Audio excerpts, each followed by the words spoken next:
अस्सलाम वालेकुम। आज की इस वीडियो में हम स्ट्रेप्टोकाइनेस के बारे में बात करेंगे कि इसकी क्या इंडिकेशंस होती हैं, इसको किस सूरत में इस्तेमाल किया जाता है, इसकी क्या कंट्राइंडिकेशंस हैं और इसको क्या डोजेज है, एडमिनिस्ट्रेशन कैसे करनी होती है और पोस्ट यानी कि लगाने के बाद प्रिकॉशंस क्या होती हैं। स्ट्रेप्टोकाइनेस इंजेक्शन एक एंटीकोएगुलेंट या एंटीप्लेटलेट ड्रग है। ये फाइब्रोनाइलेटिक ग्रुप से रिलेटेड है और इसकी स्ट्रेंथ 1.5 मिलियन यूनिट्स होती है। स्ट्रेप्टोकाइनेस इंजेक्शन पाउडर फॉर्म में आता है और ये केक शेप में होता है। इंजेक्शन लगाने से पहले इसको डाइल्यूट किया जाता है। डाइल्यूट करने के लिए 5% डेक्सट्रोज या नॉर्मल सेलाइन यूज करते हैं, जो कि 100 ml सेलाइन यूज होती है और यह injection IV intravenous infusion pump के जरिए दिया जाता है। अब बात करते हैं स्ट्रेप्टोकाइनेस की इंडिकेशंस की। स्ट्रेप्टोकाइनेस को अक्यूट मायोकार्डियल इन्फेक्शन, जिसको आसान अल्फाज में हार्ट अटैक कहते हैं, ऐसा हार्ट अटैक जो 12 घंटों से कम हो, उसमें दिया जाता है। डीप वेन थ्रोम्बोसिस में, पल्मोनरी एम्बोलिज्म में और आर्टेरियल थ्रोम्बोएम्बोलिज्म में दिया जाता है। आर्टरीज में जो ब्लॉकेज हो जाती है, जो क्लॉट्स बन जाते हैं, तो उन क्लॉट्स को ब्रेक करने के लिए, तोड़ने के लिए स्ट्रेप्टोकाइनेस का इस्तेमाल किया जाता है। अगर हम इसके डोजेज की बात करें तो single dose 1.5 million units IV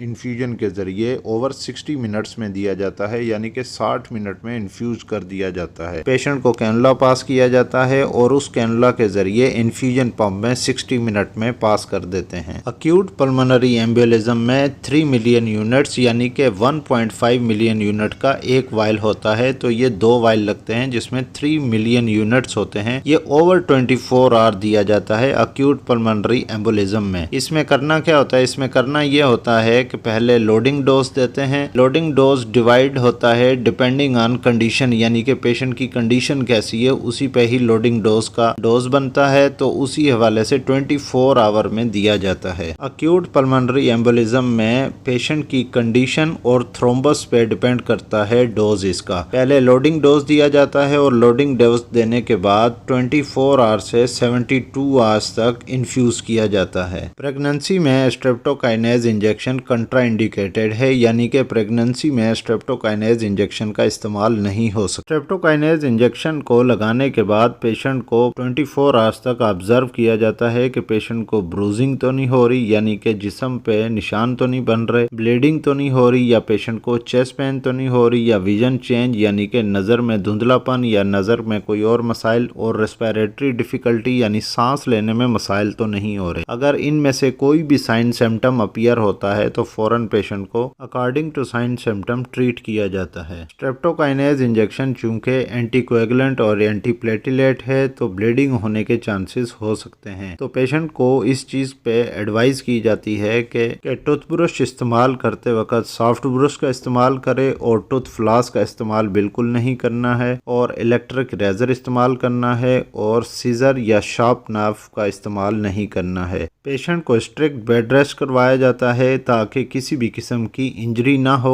और ब्लीडिंग का कोई वाकया पेश ना हो। Streptokinase injection temperature sensitive medicine है। इसका कोल्ड चेन मेंटेन करना लाजमी है। इसका जो कोल्ड चेन होता है वो 2 से 8 सेंटीग्रेड होता है। कोल्ड चेन मेंटेन ना होने की सूरत में इंजेक्शन की एफिकेसी पे असर पड़ सकता है। इस इंजेक्शन का सबसे ज्यादा इस्तेमाल अक्यूट मायोकार्डियल इन्फेक्शन यानी कि heart attack, deep vein thrombosis और पल्मोनरी एम्बोलिज्म में किया जाता है। ये एक लाइफ सेविंग मेडिसिन है। अगर ये वीडियो अच्छी लगे तो इस वीडियो को लाइक करें, और अगर आप इस चैनल पे नए हैं तो इस चैनल को सब्सक्राइब कर लें और साथ ही बेल आइकन का बटन ऑन कर लें ताकि हर नए आने वाली वीडियो का नोटिफिकेशन आपको मिल सके। तो मिलते हैं किसी और वीडियो में, तब तक के लिए अल्लाह हाफिज।